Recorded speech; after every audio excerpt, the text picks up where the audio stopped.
حضرت لوط علیہ السلام حضرت ابراہیم علیہ السلام کے بھتیجے تھے اور انہی کے ساتھ رہ کر بڑے ہوئے۔ آپ کی پیدائش عراق کے علاقے میں ہوئی، جہاں حضرت ابراہیم علیہ السلام کو اپنی قوم کی بت پرستی کے خلاف جہاد کرنا پڑا۔ لوط علیہ السلام نے اپنے چچا کی رہنمائی میں توحید کی راہ سیکھی اور جوانی ہی سے اللہ کی عبادت اور نیکی کی طرف مائل رہے۔ جب حضرت ابراہیم علیہ السلام نے اپنی قوم کو چھوڑ کر فلسطین کی طرف ہجرت کی تو لوط علیہ السلام بھی ان کے ساتھ تھے۔ اللہ تعالیٰ نے حضرت لوط علیہ السلام کو نبوت دے کر صدوم نامی بستی کی طرف بھیجا، جو بحیرہ مردار کے قریب واقع تھی۔ یہ شہر اپنی زرخیز زمینوں اور تجارتی رستوں پر مشہور تھا، مگر اس کے لوگ بدکاری، چوری، ڈاکے اور خصوصاً ہم جنس پرستی جیسے گناہوں میں مبتلا تھے۔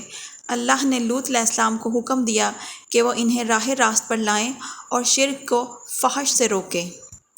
حضرت لوط علیہ السلام نے اپنی قوم کو مخاطب کرتے ہوئے کہا، اے میری قوم، اللہ کی عبادت کرو، اس کے سوا تمہارا کوئی معبود نہیں۔ تم کیوں بے حیائی کے کاموں میں ملوث ہو؟ یہ ظلم چھوڑ دو، ورنہ تم پر اللہ کا عذاب نازل ہوگا۔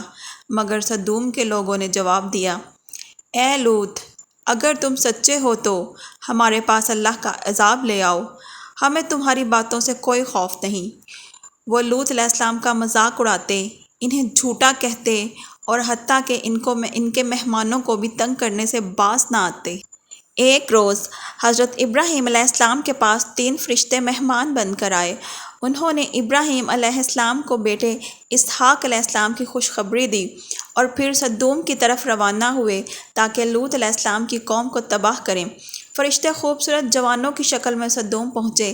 راستے میں لوط علیہ السلام کی بیٹی نے انہیں دیکھا اور گھبرا کر کہا، یہاں مت جاؤ، ہماری قوم کے لوگ اجنبیوں کے ساتھ برا سلوک کرتے ہیں۔ مگر فرشتے مسکرائے اور کہا، ہم تمہارے باپ کے مہمان ہیں۔ جب لوط علیہ السلام نے انہیں دیکھا تو گھبرا گئے، وہ جانتے تھے کہ قوم کس قدر بے شرم ہے۔ انہوں نے فرشتوں سے کہا، رات ہوتے ہی یہاں سے نکل جاؤ، یہ لوگ تمہیں نقصان پہنچائیں گے۔ مگر فرشتوں نے کہا، ہم تمہاری حفاظت کریں گے۔ رات کو جب قوم کو پتہ چلا کہ لوط کے گھر میں اجنبی آئے ہیں تو وہ چیختے چلاتے ہوئے جمع ہو گئے۔ انہوں نے دروازہ توڑنے کی کوشش کی اور چلائے، لوط، ہمارے مہمانوں کو باہر نکالو ورنہ ہم تمہیں بھی مار ڈالیں گے۔ لوط علیہ السلام نے انتہائی بے بسی سے کہا، اللہ سے ڈرو اور میری عزت کو مجھ پر رحم کرو۔ مگر وہ بدکار قوم کسی بات پر راضی نہ ہوئی۔ فرشتوں نے لوط علیہ السلام کو بتایا، ہم تمہارے رب کے بھیجے ہوئے ہیں، یہ لوگ تمہیں نقصان نہیں پہنچا سکتے۔ فجر تک یہ بستی تباہ کر دی جائے گی۔ تم اپنے اہل خانہ کو لے کر نکل جاؤ، مگر پیچھے مڑ کر مت دیکھنا۔ لوط علیہ السلام نے اپنی بیوی اور بیٹیوں کو ساتھ لیا اور راتوں رات سدوم سے نکل کھڑے ہوئے۔ جب صبح کی پہلی کرن نمودار ہوئی تو آسمان سے پتھروں کی بارش شروع ہو گئی۔ زوردار دھماکوں کے ساتھ آگ کے گولے برسے اور پورا شہر زمین دوز ہو گیا۔ لوط علیہ السلام کی بیوی، جو کافر تھی، پیچھے مڑ کر دیکھا اور ایک پتھر کی ضد میں آ کر نمک کے ستون میں بدل گئی۔ اللہ تعالیٰ نے سدوم کو اس طرح تباہ کیا کہ آج تک اس کا نام و نشان باقی نہیں۔ بحر مردار کے قریب کی زمینیں ویران اور کھاری ہیں، جو اس عذاب کی گواہ ہیں۔ حضرت لوط علیہ السلام اپنے خاندان کے ساتھ ایک پرامن علاقے میں آباد ہوئے اور اللہ کی عبادت میں باقی زندگی گزار دی۔ اللہ تعالیٰ نے سورۃ ہود، سورۃ ہجر اور سورۃ نمل میں حضرت لوط علیہ السلام کی قوم کی تباہی کو تفصیل سے بیان کیا ہے۔ ارشاد باری تعالیٰ ہے، اور ہم نے اس بستی کو نیست و نابود کر دیا جبکہ اس کے لوگ ظالم تھے، اور ہم نے اس پر پتھراؤ کرنے والے کنکر برسائے۔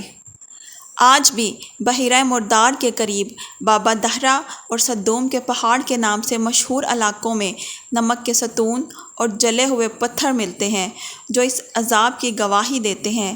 سائنسدان بھی مانتے ہیں کہ یہ خطہ کسی قدیم آتش فشانی یا سماوی حادثے کی وجہ سے تباہ ہوا تھا۔ حضرت لوط علیہ السلام کی کہانی ہمیں سکھاتی ہے کہ معاشرے کی بد اخلاقی اور فحاشی اسے تباہی کی طرف لے جاتی ہے۔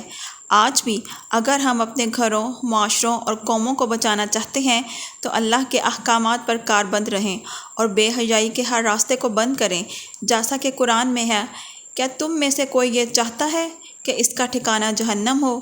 وہ بہت برا ٹھکانہ ہے۔